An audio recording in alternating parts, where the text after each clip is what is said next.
बिस्मिल्लाहिर्रहमानिर्रहीम। अस्सलाम वालेकुम। कैसे हैं आप सब लोग? आवाज़ तो आपने सुन ही ली होगी, कितनी क्रिस्पी खस्ता मूंग दाल कचौरी। जी हाँ, हम बनाएंगे इसको इफ़्तार के लिए। आप चाहें तो इसको पार्टी स्टार्टर में या टी टाइम के लिए भी बना सकते हैं। तो चलें जी, चल के हम मूंग दाल कचौरी की रेसिपी को स्टार्ट करते हैं।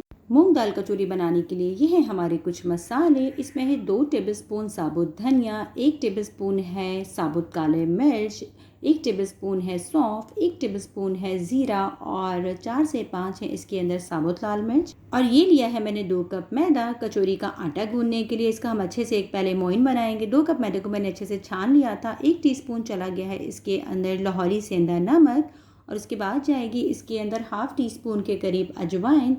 और अजवाइन ऑप्शनल है, आपको अच्छी लगे तो आप डालें, वरना आप ऐड कर स्किप कर सकते हैं। और 1/4 कप चला गया है इसके अंदर घी।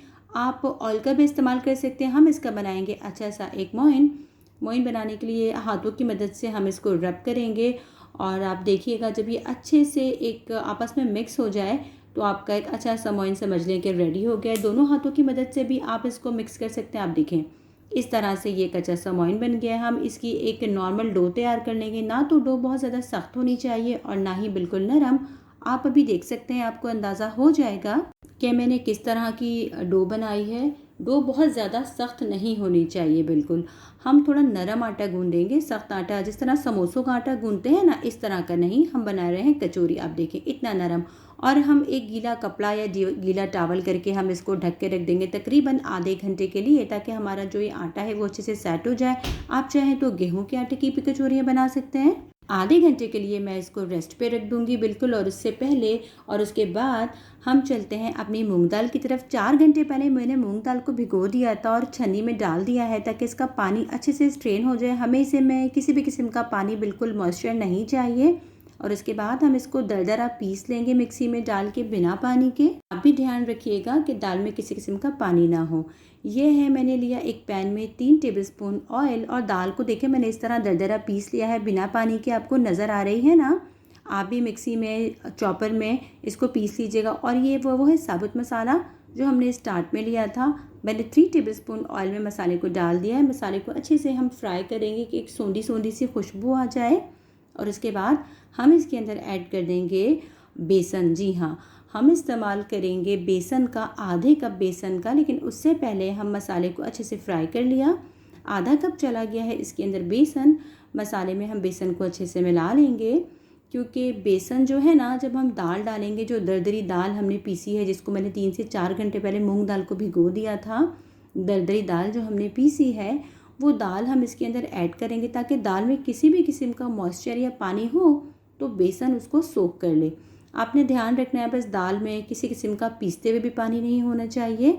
और जब हम इसको मुसलसल चमचा चलाते रहेंगे, स्पैचुला या जिसमें आप आसानी फ़ील करें, इसमें किसी किस्म का पानी नहीं होना चाहिए, आप देखें। लेकिन उसके बाद जाएंगे कुछ मसाले। 1 टीस्पून चली गई है इसके अंदर पिसी लाल मिर्च, और उसके बाद चला गया है इसके अंदर 1 टीस्पून धनिया पाउडर, और उसके बाद हमने डाला है इसके अंदर 1 टीस्पून आमचूर पाउडर, और इसके अंदर आप चाट मसाला भी ऐड कर सकते हैं। और हाफ़ टी स्पून चला गया है काला नमक। जी हाँ, लाहौरी काला नमक।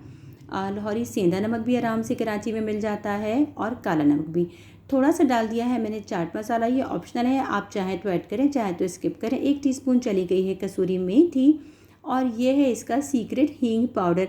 आप भी कोशिश कीजिएगा, अगर आपको कहीं से हींग मिल जाती है तो आप हींग ज़रूर ऐड कीजिएगा। और नमक चला गया है जायके के हिसाब से, क्योंकि हमने पहले भी नमक डाला था मसाले में, और काले नमक का भी इस्तेमाल किया है, तो नमक को आप अपनी मर्ज़ी से कम या ज़्यादा कर सकते हैं। मुसलसल आपने चमचा चलाते रहना है। आप देखें, दाल इस फॉर्म में हमें बिल्कुल ड्राई चाहिए। आपको अंदाज़ा हो रहा होगा, दाल है इस वक्त बिल्कुल ड्राई। हम चलते हैं अब आटे की तरफ और देखते हैं आटा कितना हमारा सेट हो गया है। देखें जी, इस तरह से आधा घंटा हो गया था, और आटा आप देख सकते हैं कितना नरम है। बिल्कुल भी ये सख्त आटा नहीं है, बिल्कुल भी ये सख्त डो नहीं है। अब हम आटे को निकाल लेंगे काउंटर टॉप के ऊपर। हम इसको 2 हिस्सों में तकसीम कर लेंगे, और इसके हम बनाएंगे नींबू के साइज़ के पेड़े। हम पहले इसको पेड़ों को निकाल लेंगे, और उसके बाद जो है हम इसको बिल्कुल गोल गोल स्टाइल में अच्छे से पेड़े बना लेंगे। देखें जी, मैंने आटे की तमाम एयर को निकाल दिया है, और हम अब नींबू साइज़ के इस तरह से हम पेड़े बना लेंगे। अब देख सकते हैं इस तरह से आपने जितनी बड़ी कचौड़ी बनानी है आप उस साइज़ के पेड़े लीजिएगा। मैंने एक बड़ा जो नींबू होता है ना उसके साइज़ के मैंने पेड़े ले लिए हैं और इसको मैं अच्छे सा बिल्कुल एक फ़ाइन लोई बना लूँगी, फ़ाइन पेड़ा बना लूँगी। किसी किस्म के क्रैक ना हो इसके अंदर। बिल्कुल अच्छे से हम इसको पैक कर लेंगे। वन बाय वन मैं अपनी तमाम जितने भी पेड़े हैं उनको बना लूँगी और रेडी करके रख लूँगी ताकि हमको बिल्कुल आसानी हो इसकी फिलिंग में और फ्राई करने में। आप इस रेसिपी को रमज़ान के लिए बना के फ्रीज़र भी कर सकते हैं 1 महीने के लिए। ज़िप लॉक बैग में पहले इसको जमाइए और फिर ज़िप लॉक बैग में इसको फ्रीज़ कर दीजिए। देख लीजिए इस तरह से आपने एक पेड़ा लेना है और उसके जो किनारे हैं आपने उसको करना है बिल्कुल बारीक हाथों की मदद से, और जो बीच वाला हिस्सा है ना उसको आपने रखना है मोटा। मैं आपको 2 तरीक़ों से इसकी फिलिंग सिखाऊंगी। वो जो दाल थी ना, आप चाहें तो उसका एक नींबू साइज़ का एक बॉल बना लें। जिस हिसाब का आपने पेड़ा लिया है उसी हिसाब से आप इसका बिल्कुल जो है एक बॉल बना लीजिएगा और इसके अंदर फिलिंग कर लीजिएगा। देखें जी, मैं इसका पहले एक बॉल बना लूँगी। इस तरह से मैंने इसको बिल्कुल हाथों की मदद से जो है ना, हाथों को थोड़ा सा चिकना किया और देखें ये मैंने बॉल बना लिया। और इस तरह से मैं अब इसको पैक कर लूँगी। जिस तरह हम कपड़ों वगैरह में सिलवटे देते हैं ना, चुने देते हैं, इस तरह से आप देखें इस तरह से हम इसको कर लेंगे। और हाथों की मदद से इसको अच्छे से पैक करने के बाद अगर आपको एक्स्ट्रा आटा लगे तो आप निकाल दीजिए और अगर ना लगे तो इसको पैक कर लीजिए। और हल्के हाथों की मदद से हम इसको प्रेस कर देंगे चारों तरफ से। कोशिश कीजिएगा कि आपने इसको किनारों से प्रेस करना है, आपने सेंटर से बहुत ज़्यादा प्रेस नहीं करना कि कहीं ये आटा फट ना जाए, इसमें से कचौरी का जो हमने रखा है बॉल वो निकल के दाल का बाहर ना आ जाए। बिल्कुल हल्के हाथ से। उसूलन तो कचौरी हाथ से ही बनाई जाती है, लेकिन जो बिगनर्स हैं, जो मेरी बहनें हैं या वो हजरात जो मर्द हजरात भी घर में कुकिंग करते हैं, अगर वो देख रहे हैं तो मैं उनके लिए अब बता सकती हूँ कि हम बेलन से भी इसको बनाएंगे। मैं आपको दूसरा तरीका भी बता देती हूँ। हम यही वाले जो पेड़ा हमने बनाया है हम ये लेंगे, इसको अच्छे से हम बेल लेंगे। मैं आपको बना के दिखा भी देती हूँ दूसरे वाले पेड़े से। देखिए जी, इस तरह से बेलन से हम बेल लेंगे, लेकिन ये हाथों की मदद से कचौरी जो है ना वो ज़्यादा अच्छी बनती है। देखें इस तरह से हम इसको अच्छे से बेल लेंगे, थोड़ा सा बड़ा कर लेंगे और 2 टेबलस्पून के करीब हम रखेंगे इसके अंदर फिलिंग।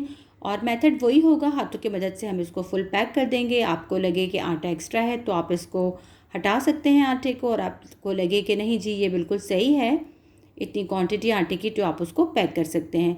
2 टेबलस्पून मैं लूँगी दाल, जो मूंग की दाल हमने फ्राई की हुई थी ना, बिल्कुल सूखी सूखी इस तरह से। और आप इस दाल को 1 महीने तक आराम से फ्रिज में रख के दोबारा से कचौड़ी, पराठे, रोल आप कुछ भी बना सकते हैं जो आपको अच्छे लगें। इस दाल से बहुत सारी मज़ीद चीज़ें भी बन सकती हैं। देखें जी, इस तरह से हमने इसको बिल्कुल उसी मेथड से पैक कर लिया और फिर बेलन की मदद से हम इसको हल्के हाथ से चारों तरफ से बेल लेंगे।